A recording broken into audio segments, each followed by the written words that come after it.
Welcome to another episode of the Westlife Podcast. I am your host, Josh Barnett. As always, we are sponsored by MG Pump Solutions, and as always, please give us a follow at Westlife Pod on Instagram and Twitter, and support us and take part in the show at patreon.com/Westlife.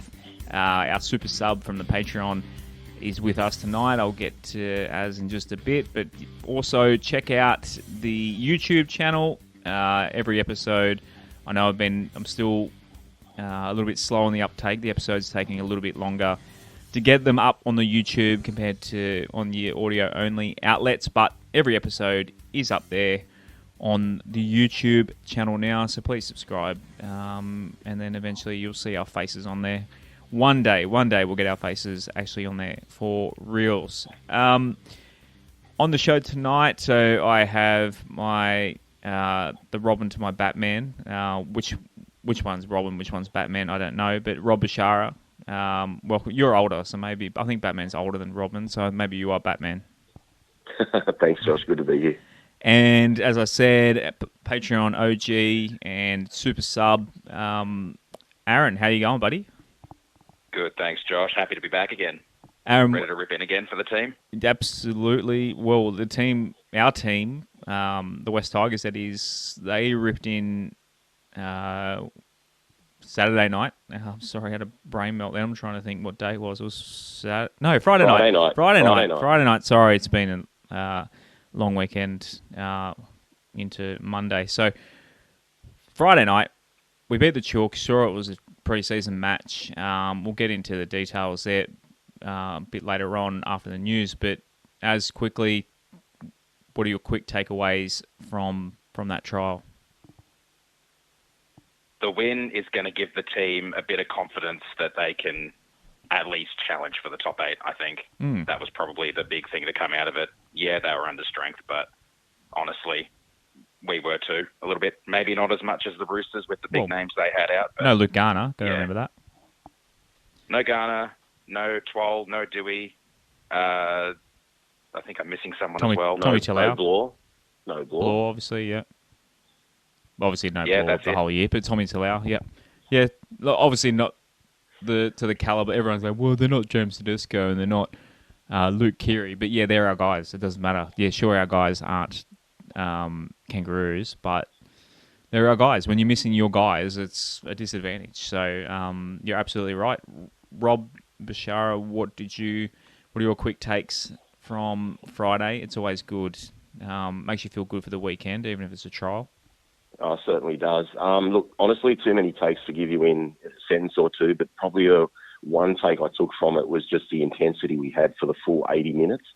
Like, even at the end of the game, to stop the clock with 30 seconds left when you're more than a converted try ahead, the game's over, to pack down the scrum, and then for Noffa and Powger to want to decapitate the Roosters player from the kick with 5 seconds left in the game.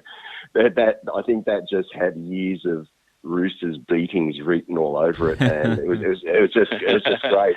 I just thought it was a great way to finish the game. But yeah, there's so many positives from so many players, in particular players that didn't look good in the first trial, and obviously Hastings' debut, and there's just so many positives. I really loved it, but as you said, it's a trial, and we've harped on the first week being a trial, and you can't take much out of it. Well, the Roosters were missing Tedesco, Keary, Warrior-Hargraves, Crichton, rep standard players. So, it wasn't them at full strength, but you can only beat what you can beat. And we made a lot of errors too. So, we could have even won by more, but we dominated field position. It was just great. It was just a really good win. And it definitely gave me, this is what I'm trying to say. I'm not saying I'm going to finish high on the ladder, but that's the sort of hope that I've got for the year. I know the boys can do stuff. It's just a matter of if they can all gel together and put the performances week in, week out. And playing in that monsoon too, I'm keen to see. Jackson Hastings has just impressed me massively in one game, and I'd like to see, obviously being a halfback in the wet, things you can't do quite as much. I'm keen to see if Sydney does ever let up this bloody rain that won't go away. But but we'll move on to the news. We'll talk about the trial in our game recap later on. We'll talk about news first. Let's start with, so just before we came on air, Rob, you told me, I didn't even realise this, I was prepping for the show. Brandon Smith apparently is free to play round 1, is that right? That is correct. So basically what they've done, they've taken as you're probably aware, Latrell Mitchell had a game reduced off his sentence because he would have been picked for the All-Stars game. Well, now they've deemed that to be the case with Brandon Smith and for Reece Walsh from New Zealand. So not sure what Reece Walsh's suspension was, but whatever he had owing to him, he gets a week off now based on that. But unfortunately for us, it's just a massive in for Melbourne for round 1. Because I really think, it wouldn't have been easy to beat Melbourne anyway, but it certainly would have been a hell of a lot easier without Brandon Smith. Aaron, do you think this is bullshit, essentially? I think it's an absolute crock of shit, pretty much. You can kind of get it for on-field indiscretions, but I feel like with the off-field indiscretions, especially if the suspension is club-imposed, then the suspension should extend to a club match regardless. Yeah, it was a cocaine incident, wasn't it? That's the whole issue? Yeah, pretty much. The hotel room incident. Yeah. It's... I don't know. It's one of those things, too, is it consistent? Is the next guy that goes out and does something similar, is he going to say, well, kind of the same premise? I mean, in the future, I think maybe the fine... I reckon just give him huge monetary... Because at the end of the day, the NRL wants their star players playing, especially round 1, to take a star. It costs them, essentially. Their product is lesser for suspending the stars of the show. So I think you just got to give him massive monetary fines for stuff like this. Just give him absolutely... fine him... Make it the most expensive line he's ever bought. Slap him with 50, 60 grand. Josh. I don't think it should matter. I don't think to give you a silly example. I'm not so much a silly example. But if Tedesco got suspended before Origin, you can't say, he would have played Origin. He's not eligible to be selected for Origin. The messiness of this, I'm not denying. Absolutely. They've stuffed it up. Like Latrell should have done his full term, and so should these two guys. They've opened a can of worms. So I just think if you're suspended, even if you know that Latrell Mitchell would have been the first player picked for the Aboriginal All-Stars, he couldn't get picked because he was suspended. So tough luck. So they've just stuffed it all up. I just think, like I said, they've opened a can of worms and it's never been allowed. I think it's absolutely... And as usual, we're going to pay for it. Yeah, I think it's absolute bullshit that they've gone back on what... I'm just saying in the future, maybe to make it consistent, just give them a massive percentage. It's 10% of your yearly wage gone. That could be $100,000 for him next contract. So I think that hurts them, but doesn't hurt the product. So be as it may, it has gone and opened a very dangerous can of worms. I reckon, though. There's a very dangerous precedent's been set.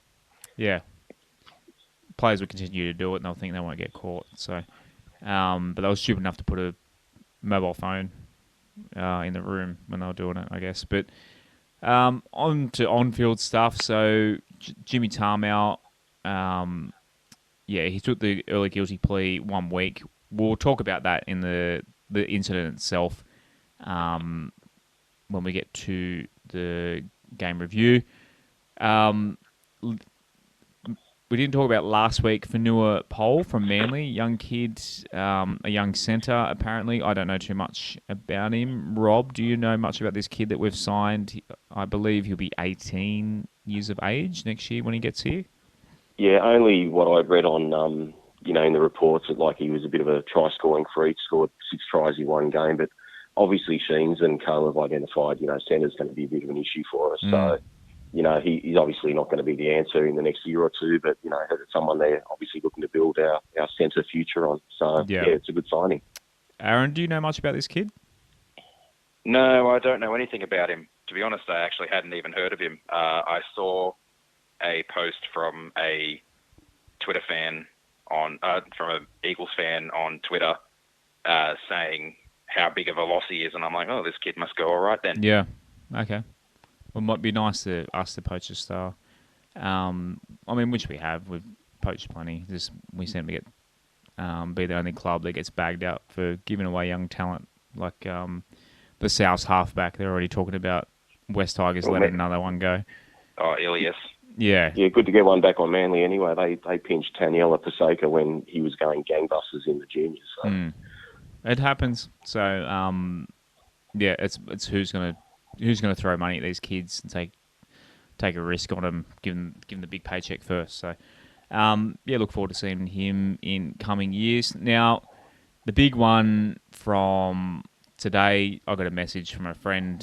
Shouts to a friend of the show, Kelly. She messaged me today. She says, because we were looking at buying tickets for the Easter game against Parramatta at Combank Stadium, and she says they've actually shut out all tickets. You have to buy it. You have to be a Parramatta member or buy a membership to get into this game. So essentially, the cheapest ticket you can get is $50 for a ticket, and it's a Parramatta Eels membership. So you get stuck with a Parramatta Eels membership pack. Pushes their membership numbers. I know we've done one-game memberships in the past. That doesn't worry me too much. Yeah, I just think it's just so wrong that the game. I got into a lot of arguments on Twitter with a lot of Eels fans, and they said it's their home game and it's within their right. I know, Rob, off air, you were saying something similar. It is. I just think this Easter game should always be, and I'm happy for it to be our home game and us to make it our home game at what's now called a core stadium, so Stadium Australia. And it's just the tradition of Easter, Good Friday, it's Dogs v South. On Monday, it's Tigers v Eels. The Easter show's on next door. It's just become, there's just not enough product in rugby league. Like, we get bagged out by AFL fans that our attendances are low, and we always, like, rugby league fans don't go to games. These two games and Anzac Day are like the big attendance, the big draw cards, the days we actually fill the stadiums and the spectacles and some of the best. It's beyond like home ground advantage and this sort of thing. It's become more than that. Like, I'd use the example today on Anzac Day.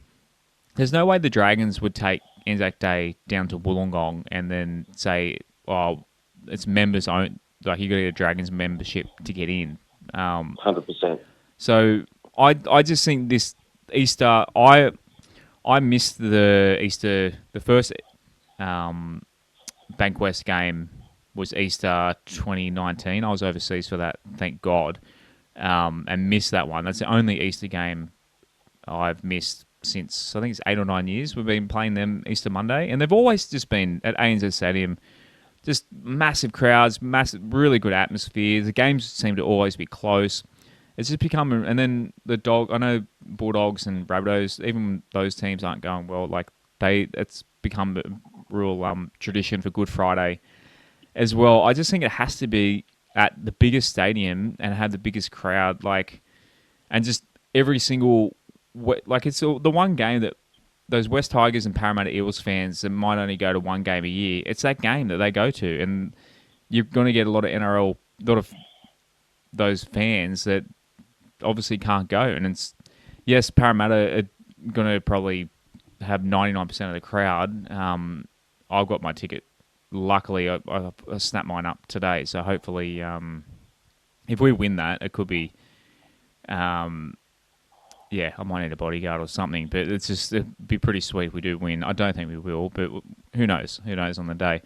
But to get back on the point, I just think, like these traditions, like Anzac Day is the best rugby league game of the regular season, and it's because it's become a tradition. Roosters v Dragons. I know AFL had it with Collingwood. Is it Carlton and Essendon? AFL. No, Collingwood Essendon. Collingwood Essendon.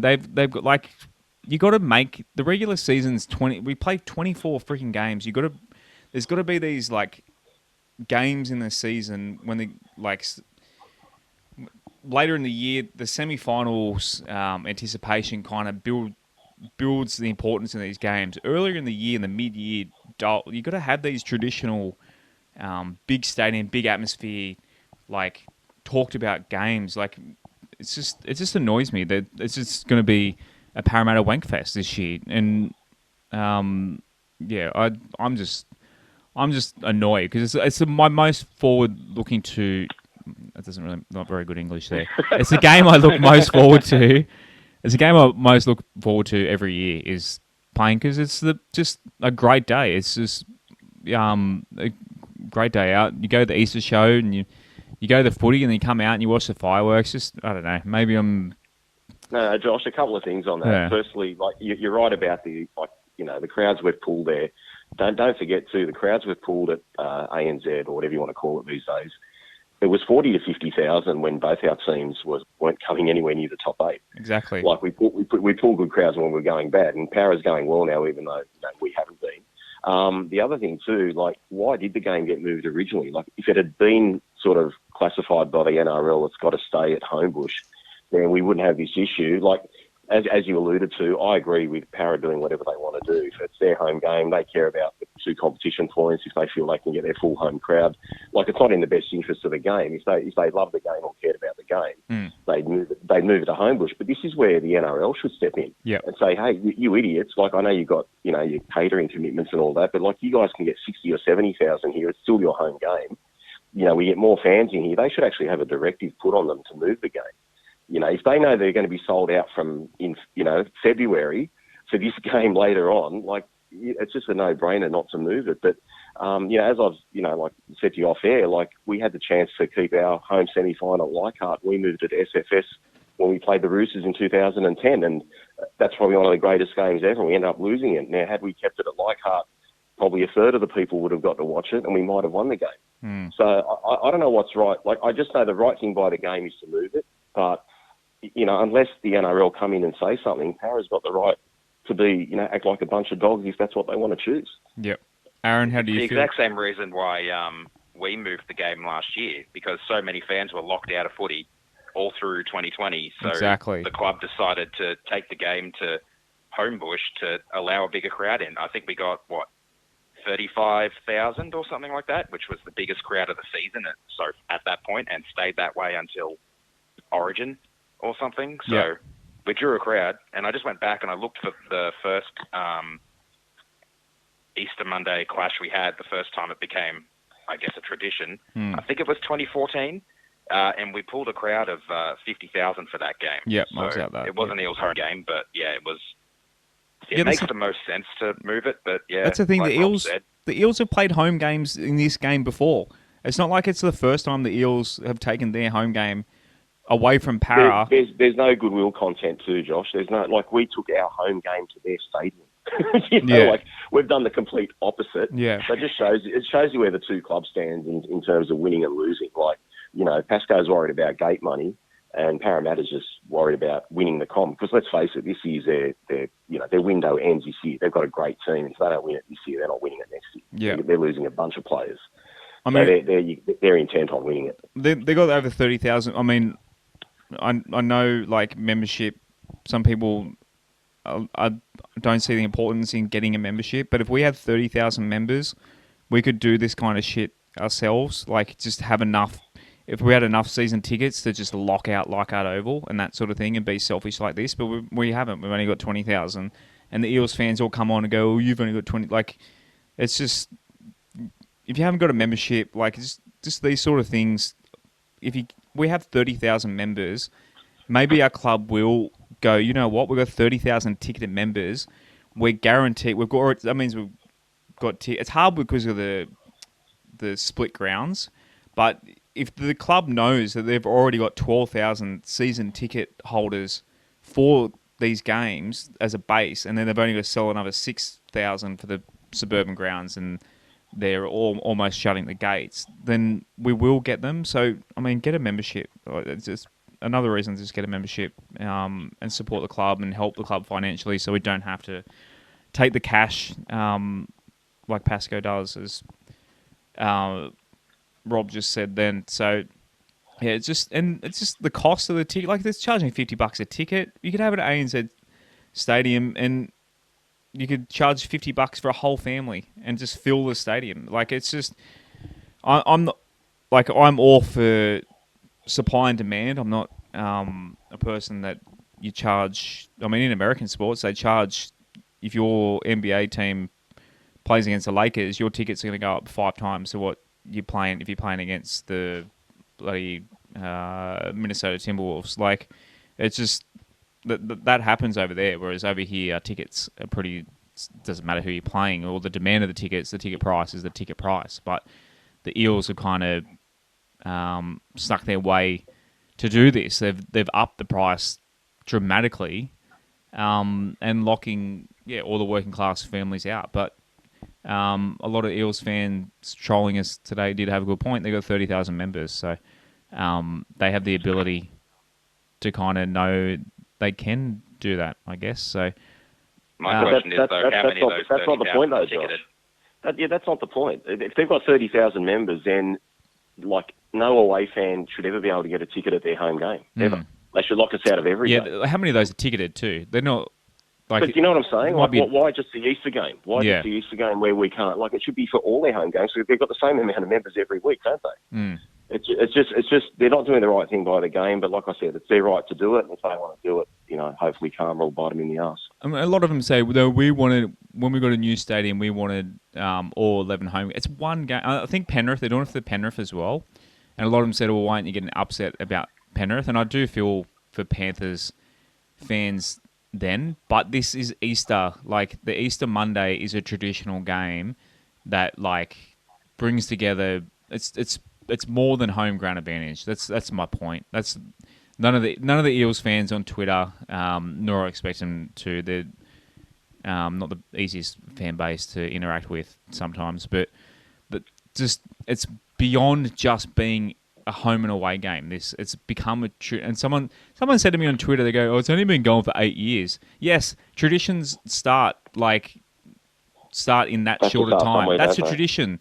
Like, if you if you had 8 birthdays, you're pretty used to birthdays by now. Like, it's become a really significant game in the regular season, and we can't, as a league, we can't deny having these. And like you said, Rob, the league are going to step in and do something about it and make sure we have these marquee games to show off to, like, they have sponsors. To, because you think about it, you correct me if I'm wrong, if we get the crowd we'd expect to get if it was at ANZ, between 50 and 60,000, name me a home game that gets that crowd in the whole year.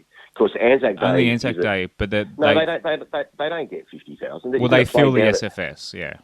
Okay, but SFS is like a 40,000. 40, yeah.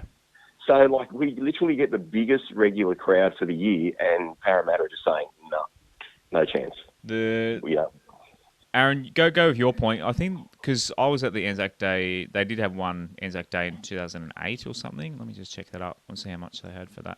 Aaron, what were you going to say? Sorry, Rob and I are going off and cut you off.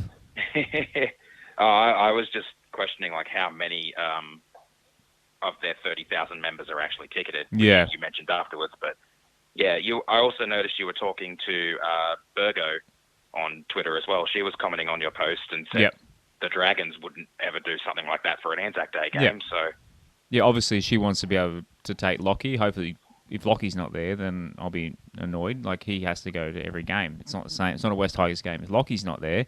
But yeah, she's a Dragons fan with a little bit of Tigers on the side for Lockie, and she said, she agreed with me. And the Dragons wouldn't do that. Wouldn't take it to Wollongong for Anzac Day. Like, it's just absolute. I don't think any away crowd has ever been shut out of a regular season game. Well, someone the article I saw said it's a first. So I was going to say, like, that's typical for us. We always cop the raw end of first decisions, don't we? Apparently, the Benji field goal. One of the Eels fans dropped a link to 2012 round 1 when Benji kicked that field goal. Apparently, we did something similar, but it was literally like a week. Like, it was like a week or two before the game, not 2 months. So it was like really close. What did we do? Sorry, we did this membership. Basically, there was like 1,000 tickets left, and they said if you buy a membership, it's sold out unless you buy a membership. Yeah, but that's when there's 1,000 tickets left. Yeah, it was a week or two before the game. There was literally like the last. It wasn't pre-season. Yeah, it was literally like it was pre-season, but it was like a week before round 1. It wasn't 8 weeks or whatever we have. To go. anyway. Righto, rant over. Let's talk about. Massive rant. It's just these the kind of things. At the end of the day, like West Tigers winning to me is number one. Like nothing in the world other than my family is really more important to me than the West Tigers winning rugby league games. But I also try to look at like the NRL.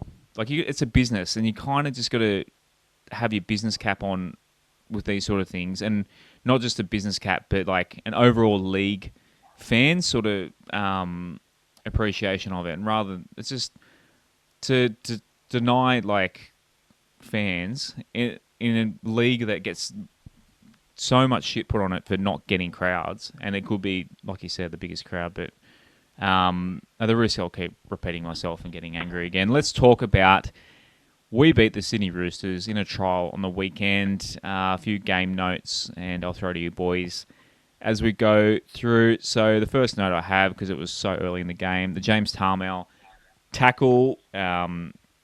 He took the legs out of the Roosters halfback. Aaron, I reckon he's pretty lucky getting 1 week for this. What do you reckon? I 100% agree. I think I thought, seeing it live, I reckon he was looking at like 3 weeks. Yeah, me too. Then I saw he got 1, and I was like, okay, yeah, lucky you.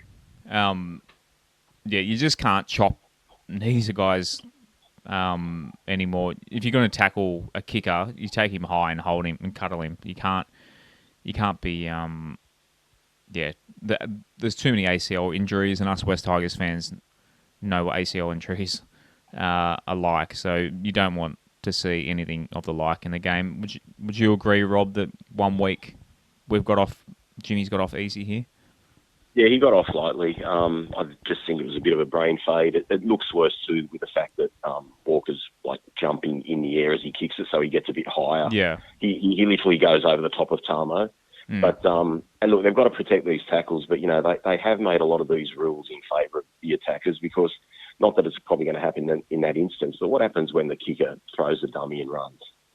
You know what I mean? It's that split second. You just don't know decision. when to commit, when not to commit, but that was definitely late. You know what I mean? Yeah. So look, he got off with 1 week, and I guess we can consider that lucky, to be honest. Yeah. My thought watching it live was that maybe he didn't expect the kick to come because it was their first set, and I think it was on like 4th or 5th tackle or something. So it looked like it was about 40 out. It was 40 metres out from their own line from memory, just sort of closer to to the near sideline. But it was just I just think it was a late. His timing was just all off, which is why we have trials. One thing that's on his side is it's not Jimmy Tarmel's go. He's not a grubby player. So I mean, if it was a Russell Packer or something, I think they definitely would have got. Sorry, that was the first player that came to my head. But yeah, I think Jimmy's clean record has obviously gotten him on the lighter side there. So not long after that, the Roosters scored down our left side. Dan Ganane in commentary, I did have the commentary on for this part. He says, ominous signs early here for the West Tigers, and I don't know about you boys, but I was thinking, it's going to be the same old shit again. Gildart, the new centre, he got sucked in by an inside runner, and then basically Kenny's left out on the wing. It's 3-on-1, and then our old mate Paul Montvorovsky scores pretty easily. Rob, were you pretty worried at this stage that it's going to be more of the same? I wasn't worried really about the game so much, but it was just more the fact that Gildart's an international centre, and I thought, gee, he just let that hole open up too easily. Yeah. I know we were outnumbered, but he just looked all lost at sea, and he was like, I know what I'm going to do here. I'm just going to charge in. So, from a defensive point of view, I just thought, it was really poor from Gildart. But, he did a lot in attack that kind of made up for it later in the game. But we're definitely going to have to fix our goal line defence, because that's just coming too easy. It really is. Those sort of tries where they just throw it, in their hands and score in the corner. Like, we couldn't do that against the Roosters all game. When we tried to get outside them, their wingers seemed to hold their wings, and it's just very hard to get around the Roosters or the good teams. So I think we've just got to work on our goal line defence. Oh, we've needed to for years, but watching it back, I don't think he charged in. He follows. There was a guy coming back inside, obviously as a decoy, but he follows him, but he doesn't need to because our defenders coming across were covering. It was just a weird brain melt by Oliver. Yeah, it really was. He panicked. He panicked.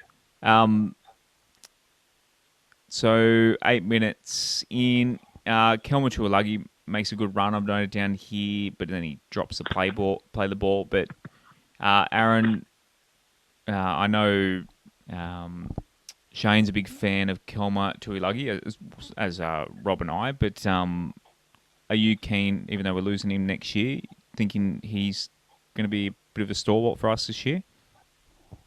Yeah, him and Luch, I think, are both going to be really good for us this year. Disappointed that we're losing Luch as well, but have we actually seen anything official about Kelma leaving? Rob said this the other day. I don't think I think you said this last episode, Rob. We actually haven't, have we? No, we haven't. I mean, Peter Peters announced it on, his sports show probably a month ago or thereabouts. But yeah, nothing official's been said. So, let's see what happens. Anyway, he's a talent.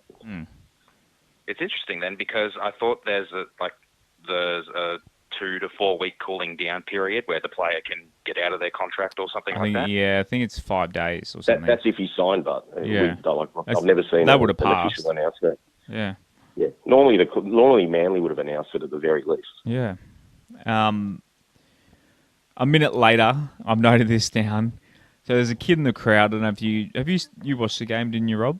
Did you see the kid in the Raiders jersey? He's got the sickest mullet ever. So he's literally got long blonde hair at the back, and complete zero towards the front. Aaron, I'm from the Central Coast. This game was on the Central Coast. Is this how Sydney people see Central Coast people? Is this how you guys think of us?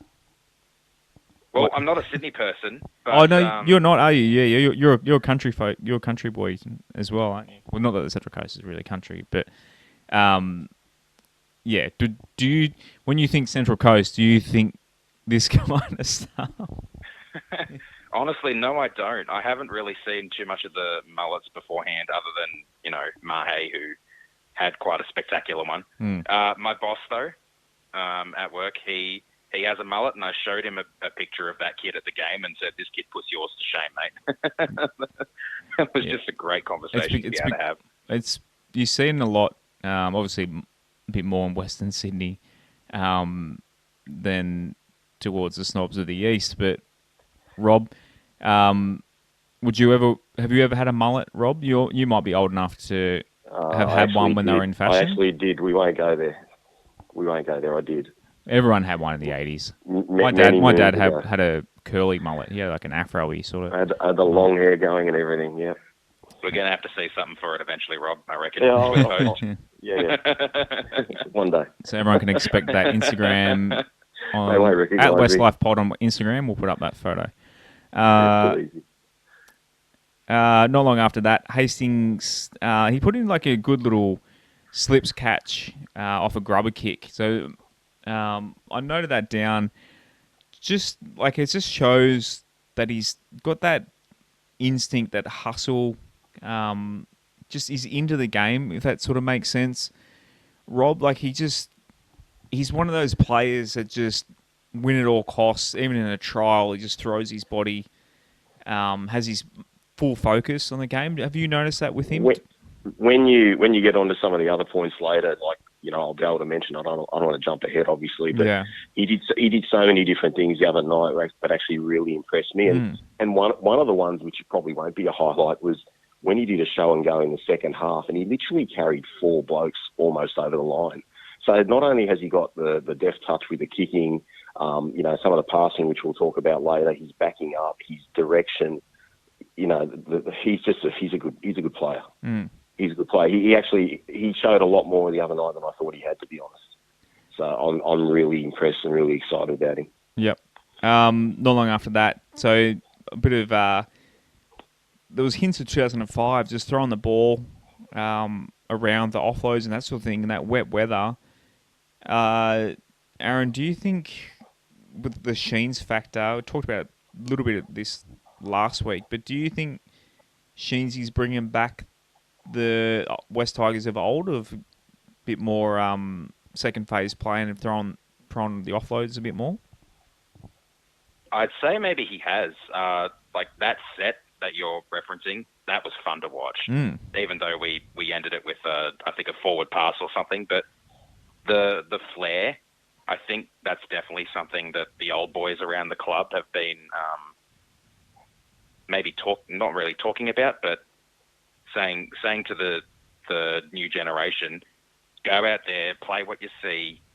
Don't be afraid to throw the ball around. Because I think one of the things that in an article, someone was having a chat with Sheensy, he wants players to try.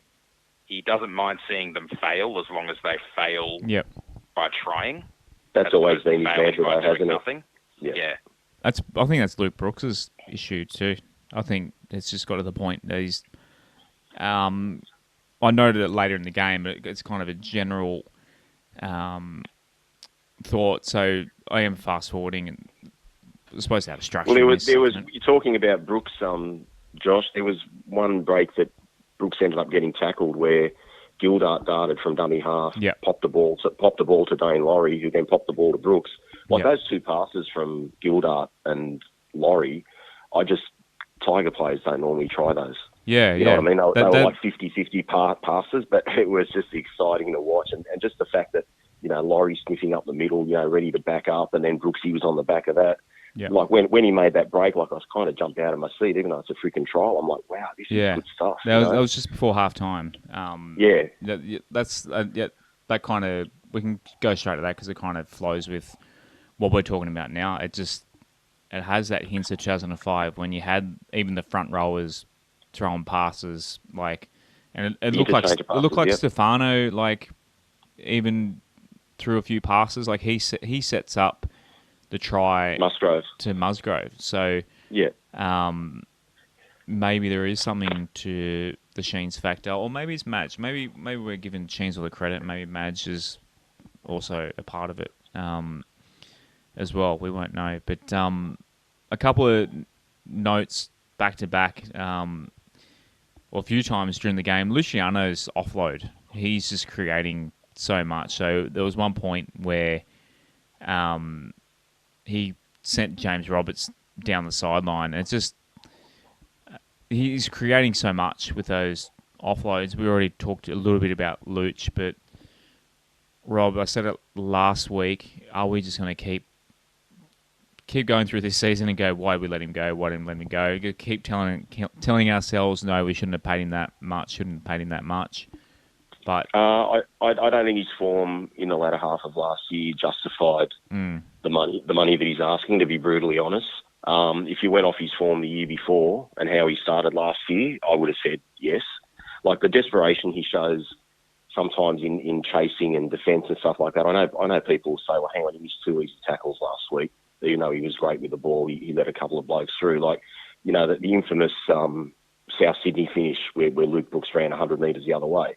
Like the way Luciano tried to tackle Burgess before the trial, he had no hope of getting him, and he almost pulled off a miracle tackle. So I've never questioned Luciano's effort or anything like that, but his game the other night was amazing. I just thought he was fantastic. We just need him to bring that to the real stuff, that's all.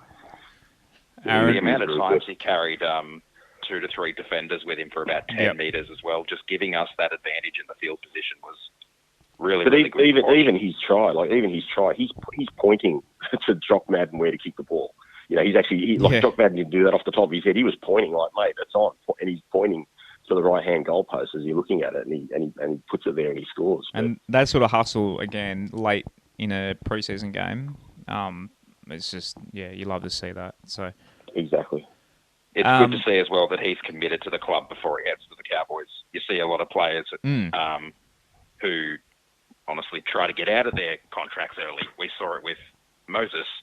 But it was really refreshing to me to see that he isn't going to just shut up shop, and he's actually ready to rip in and try to bring the team back to the top 8 before he goes. Yeah, well, to his credit, he never wanted to leave the club. It just became not just a monetary issue. He never got word back from the club. Like his manager had rung the club quite a few times, and his manager's told me, he goes, I never got a call back till it was too late, till a couple of weeks after Sheensy arrived. Yeah, that's He annoying. goes, he said they just kept putting me on hold. And he goes, they basically fobbed me off because my starting point was too high. But he said, in any negotiation, you have a starting point, and you normally get counter offers. He goes, I never heard anything from the Tigers. Yeah, So, that's worrying. Because it is a bit of a it makes you worry, think anyway. he's got to move all the way to North Queensland. He maybe could have shaved 100K or so off it and stayed. You never know. You might as well. Well, Why let's see not? what he does this year. Why not have a go? But anyway, yeah, we're talking about trial form here. So, but yeah, I think he's in for a good season. As Aaron says, the fact that he's still putting in for us, it annoys me seeing comments, mainly anything the West Tigers post, a picture of Luciano and people saying, "Oh, send him away now." It's like, no, he's contracted to us while we let a good talented player go, but he took the money. Like, you can't deny a footballer taking. If someone pays overs for you, you freaking take it, and you can't deny it and say, "No, I'm going to." I've only got 10 years, or you're lucky to have 10 years in the NRL, and you're going to knock back. What did the Cowboys offer him? 800K or something per year. So best of luck to him. I'm not. He's not going to be a player that I'll be despising when he leaves. I don't think. I agree. Maybe I will. Who knows? But we're getting a pretty good replacement for him, though. So yeah, that's true. We've got that going for us. I know, but they have both. You always think, oh, what if we had both? But you can't have them all unless you're the Roosters paying with paper bags. But the 49th minute, we'll jump to the second half because we kind of went through all the other points I had. We'll talk about the try. We'll talk about Zane Musgrove's try. I was quite happy that he scored it because he coughed the ball up. We had all that possessions. I timed it. It was about 6 minutes we had the ball for on the game clock in the Roosters 20. And then Zane Musgrove coughs it up pretty easily. But then, not long after that, he scores a try. But in that set, not to put a negative on a positive, but Jackson Hastings is the one that really takes control in this set. I watched that set over again before we scored the try, and Hastings is touching the ball almost every tackle, and Luke Brooks is kind of just loitering around a little bit. So it's just concerning as a trial. But man, if he wants to, I don't know, is Brooksy really is his head in the game? It's only like I said, it's only a trial. But yeah, how did you rate Brooksy's game? We'll go Aaron. You go first.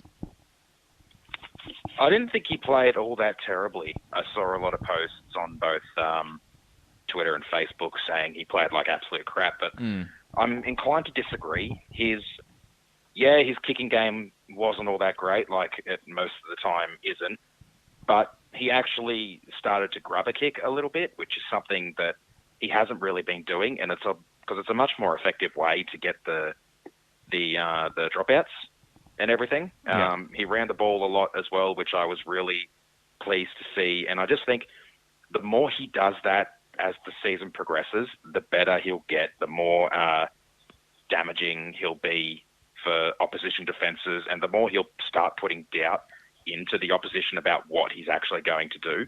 Like, do they rush up to block his kick, or is he going to jink and go around them? I think if he runs a bit more throughout the year, then it'll start paying more dividends as the season goes on.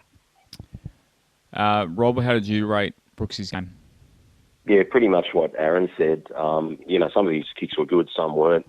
I think it's a good thing at times that he does take a backseat, Josh, like you were mentioning about that set where Hastings had his hands, basically on every tackle. I think that's a good thing. I think that's knowing your role. I think that's just like saying, well, you know what, I don't have to be involved in every play. My input's going to be quality, not quantity. And on that try for Musgrove, who, by the way, I thought Musgrove played himself into our 17. I know he made a couple of errors, but he did some really good, strong runs, and he was taking a hell of a lot of tackling. So I think Musgrove will definitely be there for week one. But that try for Musgrove, I don't know if you remember, Hastings gets to dummy half, and you see him pointing to Stefano, like to just run there, and he's like literally pointing with his finger, like come close, and literally all the Roosters defenders jammed in, and then he gives it to Stefano, and then the hole just opened up right next to him, and he passes it to Musgrove. Like, that was just Jackson Hastings. That's what I mean. Like, the guy's got a brain. He's got a footy brain. He's a good schemer, and it's something we've been missing. So I just think Brooksy's going to have to take more of a backseat role. And like I said last week, if Hastings can do more of that game management stuff, it's better for Brooksy because he's not a game manager. Yep. Hastings is one of those students of the game I'm seeing. You see his posts on Twitter all the time. He's watching other games. He's commenting on other things. Like, he's watching the Super League. He was watching the NRLW over the weekend. And he's watching everything, and he's taking a lot from it. And obviously he's applying that to his own game. And the time over in the Super League's obviously done him some real good. And I'm just so keen to see what he can do for us. Yep. Like Rob was saying earlier, preferably on a dry track. Yeah, definitely. He's that one spark of hope that we have for this season. We don't have much. Obviously, the three of us did the season predictions, and none of us are really high on what this team can do this year. But Jackson Hastings, he's a little glimmer of hope that he can turn us from a side that is in the middle, like not in 8 contention, and then all of a sudden we're starting to get a bit of confidence and getting on a roll and win 3 games in a row. Like, I don't know. He's been very impressive. So, yeah, very excited to see what he comes up with. Speaking of Jackson, the 49th minute when he was chopped at the knees by Lindsay Collins, all I just said about all our, like, how excited we are for this season, I felt sick for us until I knew Jackson Hastings was okay. Like, man, we finally got Big Shane back interested in the West Tigers because of this kid, and like to have him literally chopped at the knees. If he had done his ACL, I don't want to say I would have put a hit out on Lindsay Collins because I probably can't afford to, but I think we could have done a GoFundMe to do something like that. But in all seriousness, Aaron, like, you can't deny that it was an absolute dog act by Lindsay Collins. Oh, that was terrible because there were already 2 blokes had him wrapped up. He was also facing the Roosters try line, so he did not see Collins coming behind him. And watching the replay, and when they slowed it down, just seeing the way his knee buckled, I was horrified. I was absolutely horrified. I thought, oh crap, that is not looking good. Yeah, Rob, how did you feel at that moment? That was, quite. I'll be honest, if something serious had happened from that tackle, it would have taken me a month to get over that. And I mean that. Like, we're pinning so much faith in him, and especially while Adam Leahy's out, we've got no depth in that area, really. Yeah. It just would have been huge for him to go down in his first game in a freaking trial. So that's why I've always said, as long as the guys just build up some match fitness and some combinations and don't get injured, that's all you really want out of a trial. Like, some other teams like Manly and what have you, they've copped a few injuries course of trials. So, the fact that everyone's reasonably healthy, I think we've done well. So I wasn't watching the Manly game that we played against them at Suncorp last year where Aloye did a cannonball tackle. Did it look pretty similar to that one? I thought this was worse because Collins could see that Hastings was held. Yeah, he was stopped. He wasn't even moving. He was stopped. It was a dog shot. It really was a dog shot. And the problem with the NRL is hypothetically, if Jackson Hastings had a season-ending injury, Collins would have had the book thrown at him. He would have got 6 to 8 weeks. But because nothing happened to him, he just gets a fine. Like, it's a flawed system. It's a flawed system. Yeah. It really is. Yeah, your suspension shouldn't be down to the strength of the ligaments of your opposition player. Yeah. Exactly. Well, you just weaken them for the next time something like that happens. Yeah, that's true. Yeah, you don't know. That's a good question. You mentioned NRL physio. I wonder, that's not a bad question to ask him. Can you get can you get a microscopic tear that kind of leads to it happening later? Bigger. Yeah. Not long after, though, you already mentioned Jock Madden's kick to Luciano Leilua. We've already Talked a lot about Luch. Jock Madden, how did you feel he played, Rob? You I only got thought, limited minutes. yeah, no, I thought for the minutes he was on, he played really well. Like my big problem with Jock is he up to it, defensively. Like I've never questioned what he can do with the ball or his game management or his smarts. He's got it all, but just defensively, is he big enough to handle, guys running at him for 80 minutes? And that's a really big concern for me. But he played well, so he did what was asked of him. Aaron, what do you think of Jock? I was really impressed by Jock with the minutes he played, but yeah, his issue is he up to it? Can he play the long minutes if he's called on? Do we think he might be the 14 for round one? I hope not. With lids out. It's a chance though, but I hope not. It'll probably. Where's Peachy going to play? 13, or maybe Joffa will play 13. Yeah, maybe it'll be between those two. One of them will play 13, the other will play 14. Yeah, I'd probably go. I'd like a hooker on the bench. I know you're the same, Rob. I am, but that brings us now into having Ruhr on the bench, doesn't it? And if we have Ruhr and how do you pronounce his surname? Anyway, but Ruhr and Peachy, we put both them there. We've got too light a bench. So, sorry, I meant Peach because Peachy can play a bit of hooker. So so you're saying Peachy? Yeah, he's kind of like a makeshift. Yeah, well, that's most likely. That's most likely the way we'll go now. Yeah. I can't see the kid getting a run. No offense to him. And then our other try, big. It was pretty cool seeing Big Red Alex Seatharth get over. He again had limited minutes as well. He kind of seems a little bit out of the rotation, Aaron. But do you rate Alex Seatharth? Oh, I love watching Big Red play. I really hope he gets some good minutes through the year. I was sitting here and I just applauded that try. It was a beautiful pass by Hastings, and Big Red just sniffing around, ready to pounce on it, just dove straight through. Rob, I know you're a big fan of him as well. Yeah, he won me over last year in Magic Round. I thought that the game he had that night was just amazing.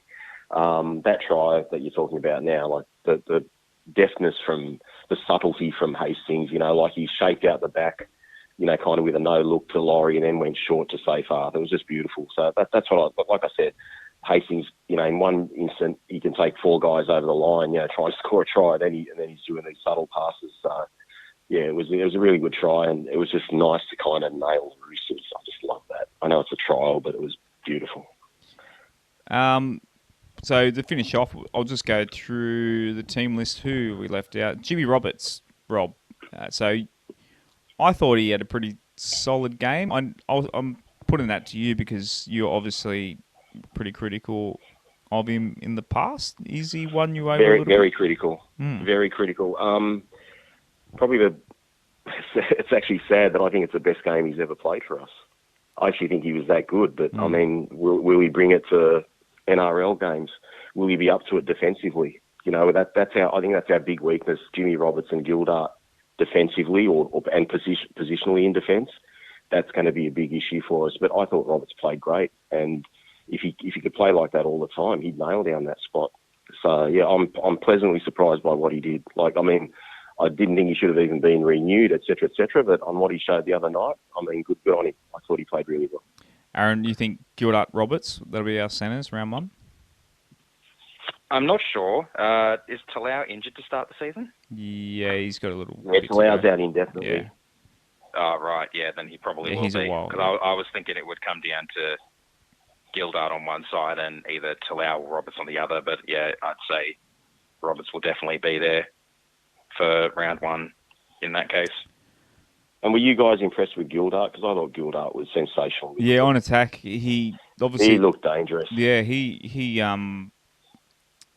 just seems to have that, little bit of an X factor about him. Yeah, so that was exciting. If he can get his communication, his defensive lapses don't happen, I think he can...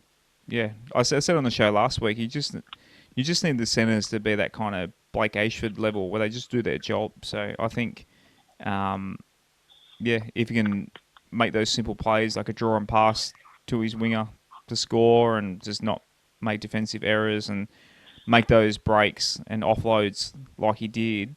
That he only needs to do a couple of good plays per game, and I think he's more than capable of it. He was relatively unsighted in the trial against Manly, wasn't he? Yeah, 100%. I didn't notice him at all. Yeah, nothing good, nothing bad. He was just like there. I definitely think he'll get a lot better as he gets used to the NRL. Obviously, it's quite a step up from first the game, Super League. yeah, or second game. Sorry. Yeah. Who else are we talking about? Stafford Toa got on for a little bit. Anyone take much notice? There was a lot of guys that came on late in the game for limited minutes who be hard to kind of make an assessment on. The Peach, yeah, he didn't. I think Peach looks still lost, Josh. Yeah. He didn't. A few bad passes. That's what worries me about him being the second dummy half. His service wasn't great. I mean, I think he's going to get that chance now that Lids has gone down. But I've got a lot of faith in Peach. I don't think he's going to be a great buy, but I just think he's going to take a bit more time settling in than I'd kind of anticipated. Do you maybe put the shoddy passes down to the crap conditions? You could. Not for me. I don't know. Well, even if it is, like, can we afford it? I think more we really can't. We had our fans whinging at Lids when he was throwing shoddy passes. Yeah. Maybe it's what you said, Rob. It's just getting used to your teammates. Like you just kind of learn how players run onto the ball and how quickly they run onto them and where they like it, sort of thing. So maybe, I mean, his passes were beyond, like they were well off the mark. So a little bit concerned. I mean, he's a professional rugby league player. To make a simple pass is kind of his job. So I don't think it'll be a trend. So. Did any of you guys think anyone played bad? Did any of you guys think anyone played bad at all for us? Like a poor player, like a super poor player. Aaron, have you got anyone in mind?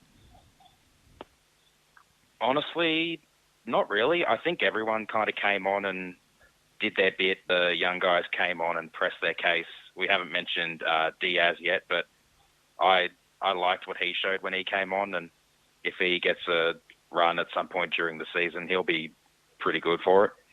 What do you think of Cheese Mark II? Rua. We'll learn his surname eventually. He Nagatoa or something, or Nagatoa. I can't even remember what it is. So Nagatora, maybe? It's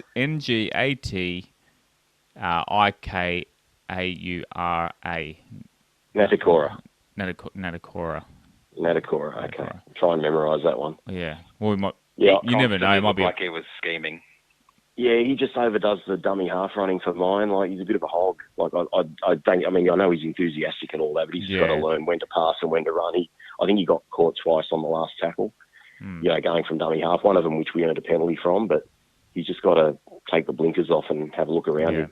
He was playing. He also tried to go for the scoot from dummy half for the try in both trials. So if he does get a run, he's trying to impress. The opposition are going to be well aware of that. It's a trial. He might have cost himself a starting spot for the first round, seriously, because he does run really well. It's just a matter of he's just got to pick and choose his moments. Yeah, I think it's too early. I think it's going to be Simpkin that gets the 9.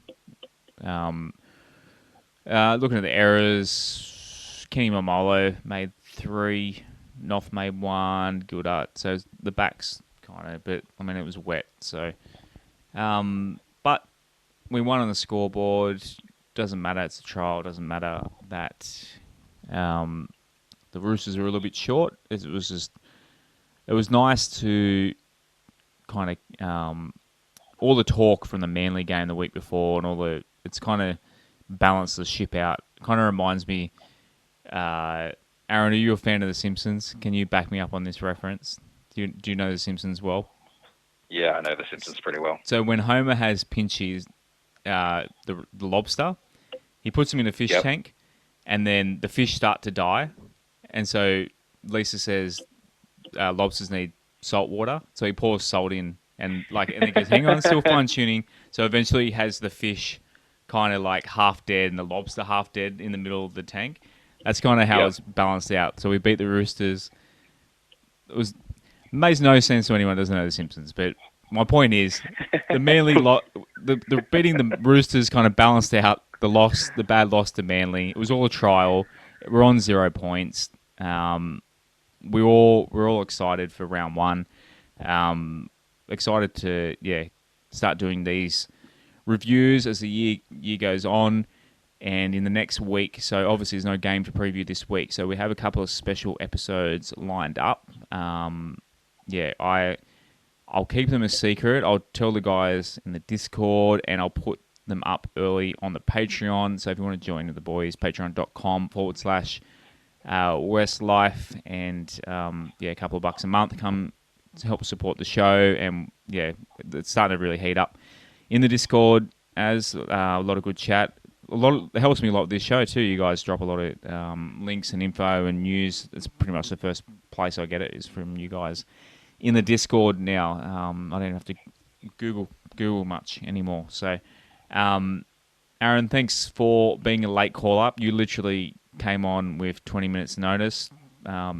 Big Shane is obviously, it's hard with him with work, doing late nights. Thanks for coming on the show again. No worries. Happy to help out. And Rob, where else would you want to be late on a Monday night? We won't go there. I have no idea what you're talking about, but we'll leave it to the imagination of the listeners, and we'll see you guys again on Thursday. As always, go the Tigers. Go the Tigers. Go the Tigers.